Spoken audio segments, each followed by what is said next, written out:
Tanzimat. The Ottoman Empire had a problem most empires have. It had an identity problem.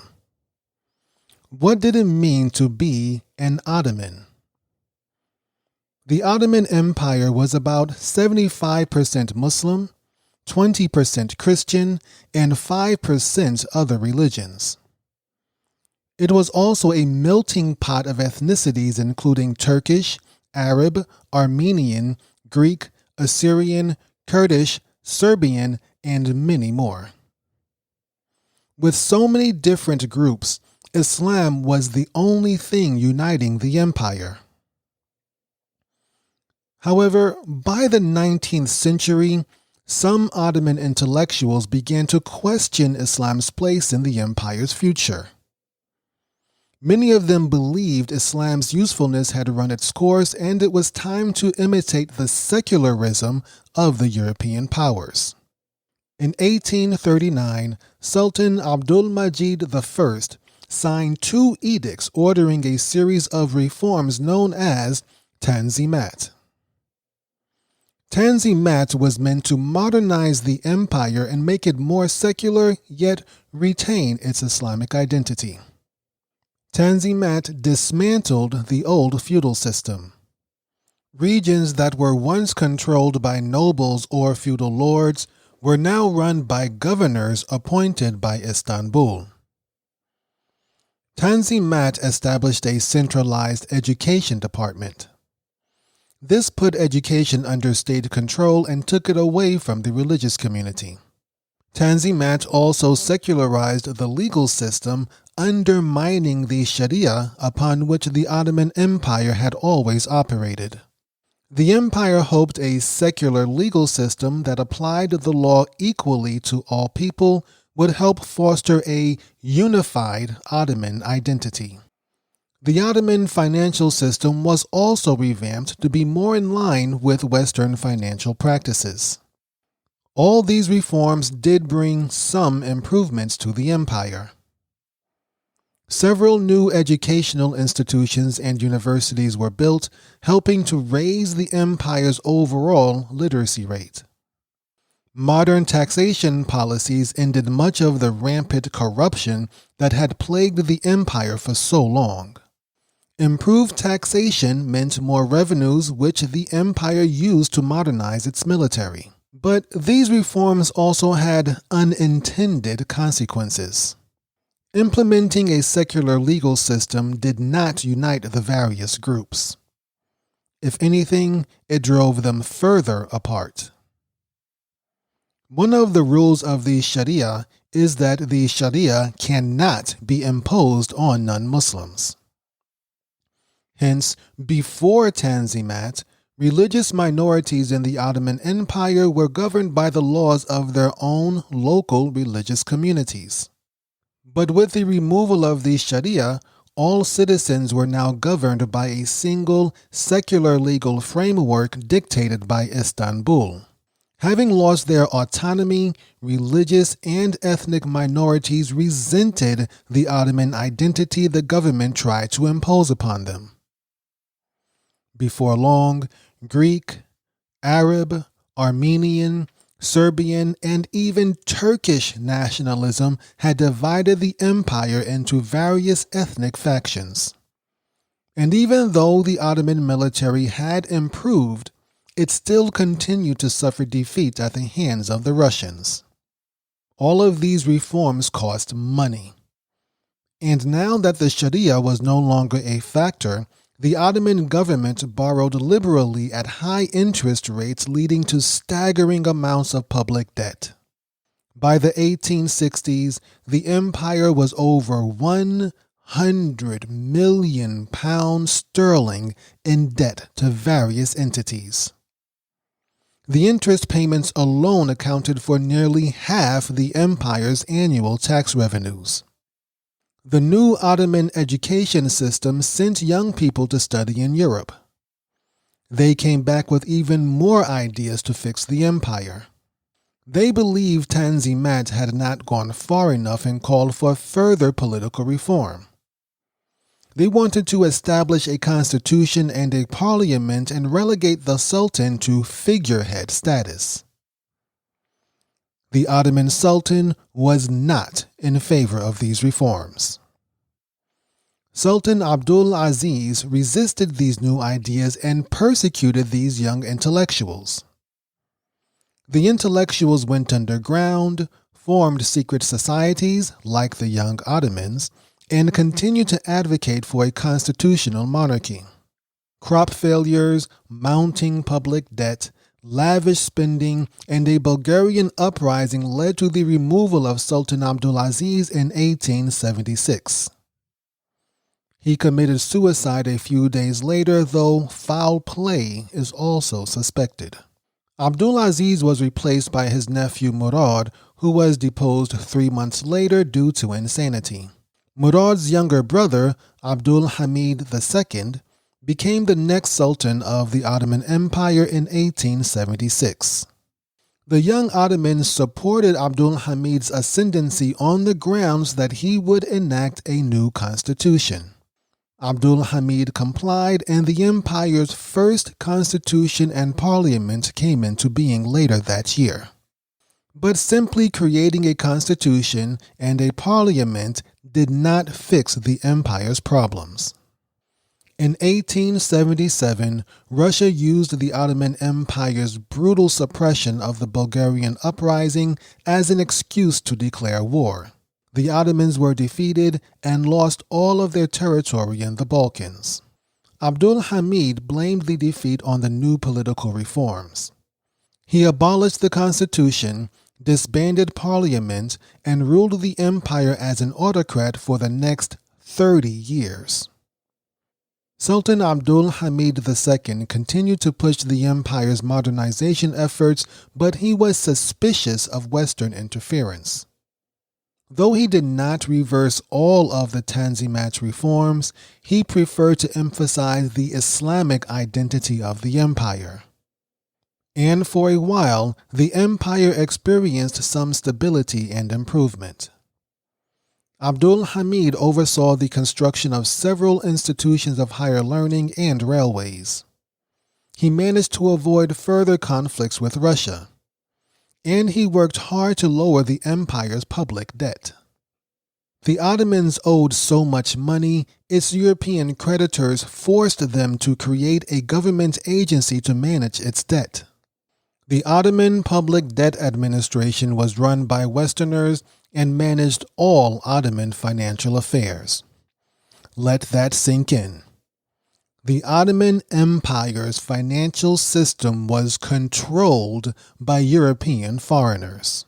Sultan Abdul Hamid II did not trust the young Ottomans nor their reforms. His secret police dismantled these reformist organizations, forcing many of them to go into exile or operate in secrecy. The secret organizations continued to work against Sultan Abdul Hamid II both inside and outside the empire, and they also became more radical. They infiltrated the military. They adopted foreign ideologies such as Marxism, humanism, and Freemasonry. They dropped the name Young Ottomans for the more nationalistic label Young Turks. The Young Turks was not a single entity nor an organized movement. It was various groups working in secret to bring down the Sultan's government. The situation in Gaza. Starting in April 1916, the British were on the offensive in Sinai. By February 1917, they controlled the entire peninsula along with the port of Aqaba, which had been captured by the forces of the Arab Revolt. Now the Ottomans were well entrenched at Gaza, and so far, all British attempts to dislodge them had failed. The British launched assaults on Gaza in March 1917 and again in April 1917. Both times, they'd made significant gains only for their momentum to fizzle off and retreat. After the second failed offensive on Gaza, both sides had settled into a stalemate that lasted about 6 months. By October 1917, the Ottoman defensive line stretched from Gaza on the Mediterranean coast east to Beersheba, which was about 40 miles south of Jerusalem. The Ottomans constructed a 30-mile-long defensive network of trenches and machine gun pits between Gaza and Beersheba. The British also held a strong defensive position, having dug their own network of trenches roughly 2 miles south of the Ottomans. The 2 miles between the opposing forces created a no-man's land in Palestine. Both sides used naval and artillery bombardment to dislodge the other, but to no avail. In June 1917, General Edmund Allenby was appointed commander of the British-Egyptian Expeditionary Force headquartered in Cairo. This put him in charge of all the British troops in Sinai and Palestine. Prime Minister Lloyd George had ordered General Allenby to capture Jerusalem by the end of the year. Jerusalem by Christmas became a British slogan. General Allenby, who fought against the Germans in France, brought a wealth of experience. This experience was supplemented by critical intelligence. Back in episode 22, we mentioned how world-famous botanist Aaron Aronson created a Zionist spy organization in Palestine called NILI. NILI, operating under the guise of a research operation, fed Allenby vital information about Ottoman troop deployments. In addition to the Zionist spies, Allenby also received valuable information from Arab spies who had joined Sharif Hussein's rebellion. Using this information, Allenby formulated a plan to defeat the Ottomans in Palestine, the Battle of Beersheba. On October 31, 1917, General Allenby ordered his soldiers to attack the Ottomans at Gaza. The Ottomans expected this, but this attack was just a diversion. Allenby also sent 2 mounted cavalry divisions towards Beersheba. Just like in Mesopotamia, the Ottomans were outnumbered at Beersheba. They barely had 4,000 soldiers compared to nearly 50,000 British troops. Their only advantage was knowledge of the terrain and strong defenses. The first Ottoman advantage was neutralized by the Zionist and rebel spies. The second advantage was negated by their own faulty assumptions. Nearly 40 miles of open desert separated the British trenches and Beersheba. The Ottomans figured this desert was a sufficient enough natural defense. Anyone attempting to cross it would have to carry an unbearable amount of water. Hence, the Ottomans did not bother to use barbed wire to protect their positions at Beersheba. The British cavalry solved the water problem by racing through the desert at night at top speed. All they had to do was get to Beersheba by sunrise, which they did. The Ottomans at Beersheba awoke to the British cavalry charging down upon them. The cavalry pinned the Ottoman defenders down long enough for British infantry and artillery to join the fight. Outnumbered nearly 10-1, the Ottomans were overwhelmed and surrendered within a few hours. Meanwhile, Prince Faisal's troops from the Arab revolt were also busy. From their new base at Aqaba, the rebels cut Ottoman communications and rail lines, preventing reinforcements from reaching Gaza or Beersheba. With Beersheba under their control, the British moved west through the Judean hills towards Gaza.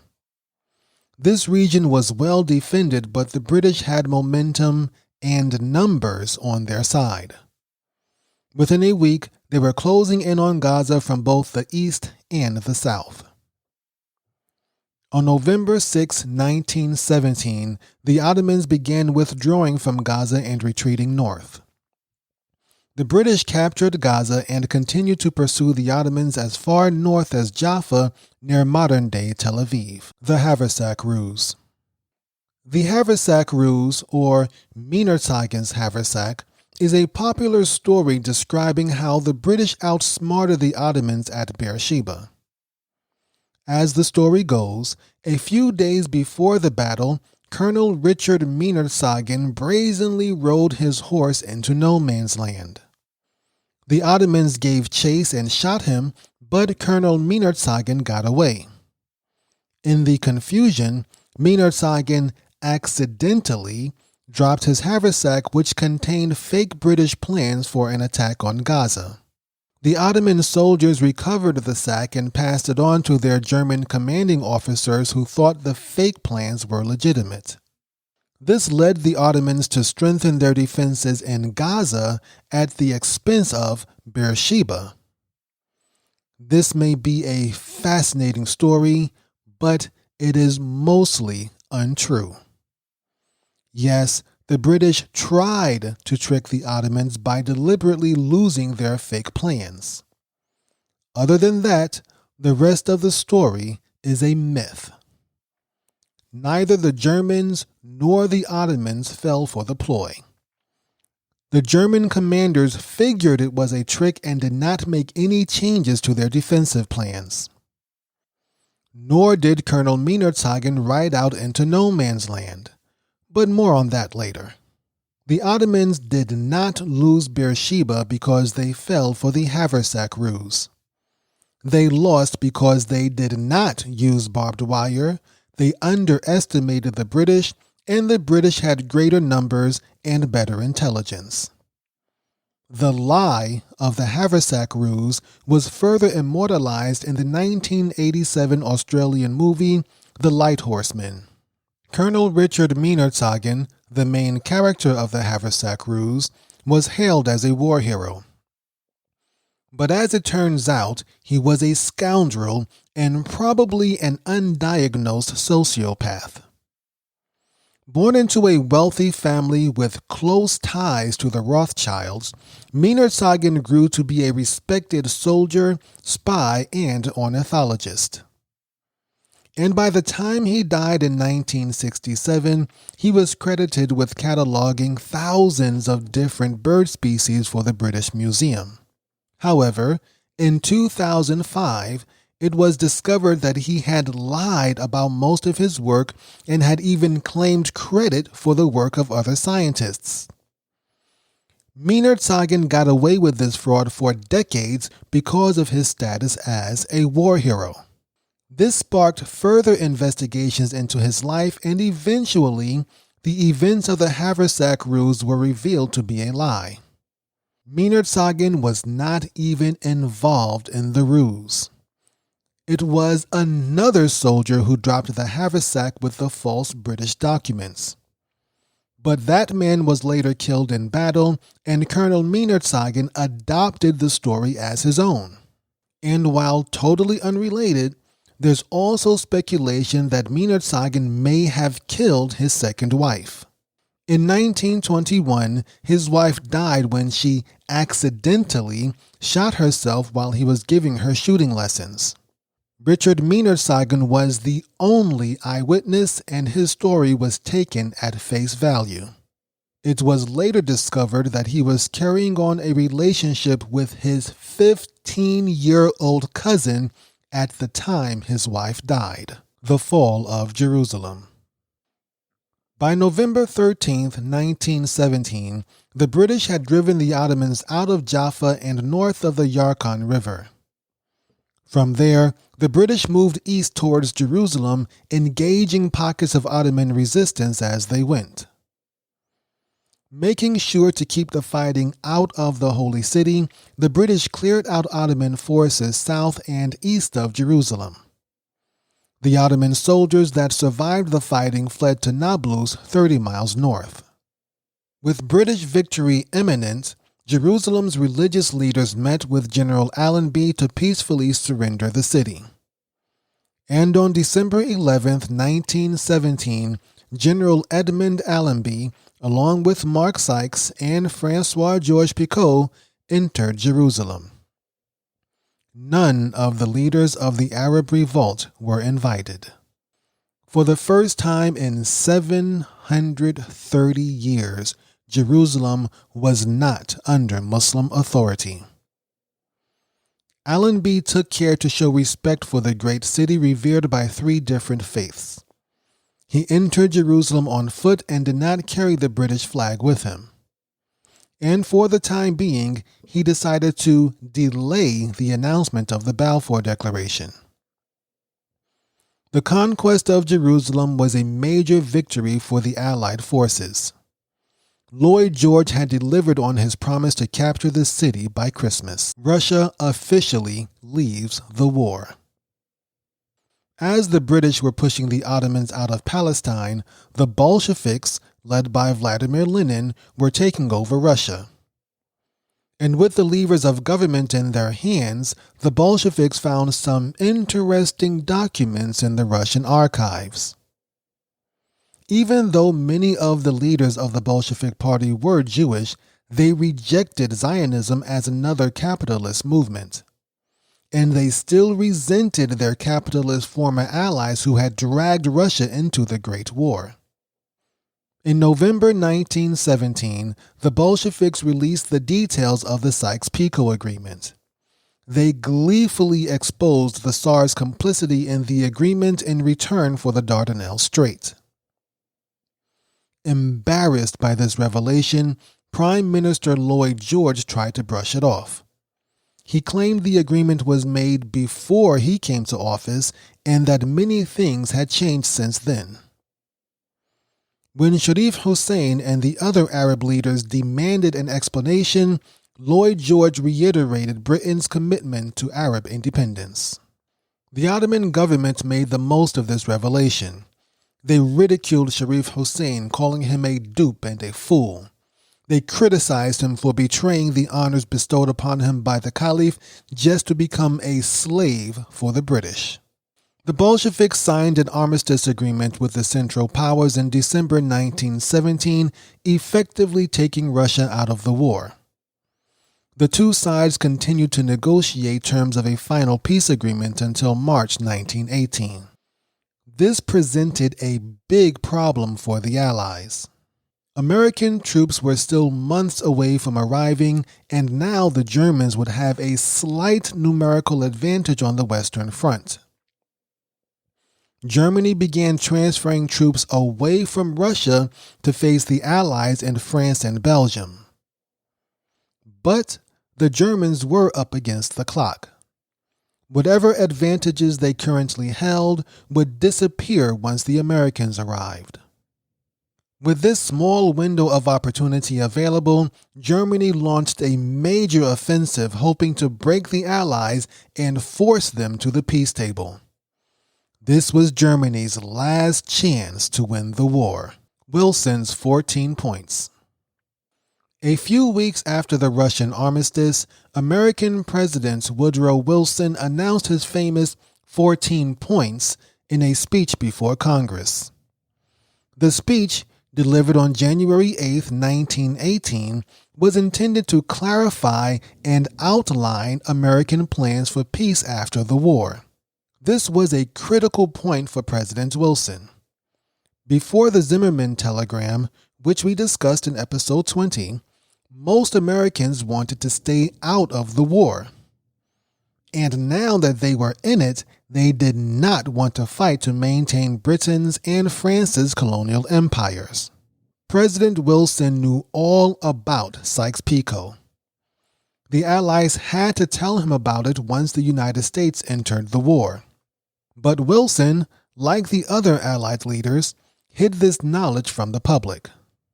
When the Bolsheviks released the details of the Sykes-Picot Agreement, Wilson had to scramble to explain America's purpose in the war. President Wilson hoped his 14 points would convince the American public that the United States was fighting for a just cause. The 14 points went as follows. 1. Open diplomacy between all nations and no more secret treaties. 2. Freedom of the seas. 3. Freedom of trade. 4. Reduction of military arms to only what is needed for domestic security. 5. Review of colonial claims and an attempt to balance the wishes of the local populace with those of the master nation. 6. The Central Powers must abandon all occupied Russian territory. 7. Germany must abandon Belgium. 8. Germany must also abandon all French territory. 9. Italy's borders were to be adjusted to include Italian populations currently living under the authority of the Central Powers. 10. Austria-Hungary was to be broken up and its local populations made autonomous. 11. The Central Powers must abandon occupied Romania, Serbia, and Montenegro. 12. The Turkish part of the Ottoman Empire was to remain intact, but the rest of it must be broken up. The Ottomans must also permanently open the Dardanelles Strait to international shipping. 13. An independent Polish state was to be established. 14. The nations of the world must form an organization to handle future disagreements and disputes. An objective reading of these points makes it clear that they were biased against the Central Powers. President Wilson wanted to make Germany, Austria-Hungary, and the Ottoman Empire as weak as possible while maintaining the British and French colonial empires. He emphasized breaking up Austria-Hungary and the Ottoman Empire.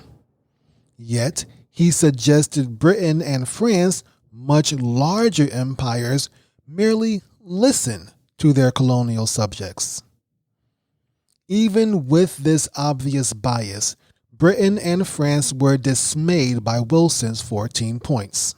Publicly, Lloyd George lauded the 14 points. He needed American support and could not openly disagree with President Wilson.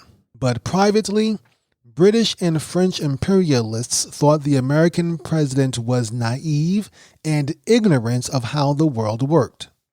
They had no intention of allowing American liberalism to deter their imperialist ambitions. In the next episode, we'll see what happens when Britain has to deal with their conflicting promises to the Zionists and the Arabs. We'll also discuss the launch of the German Spring Offensive.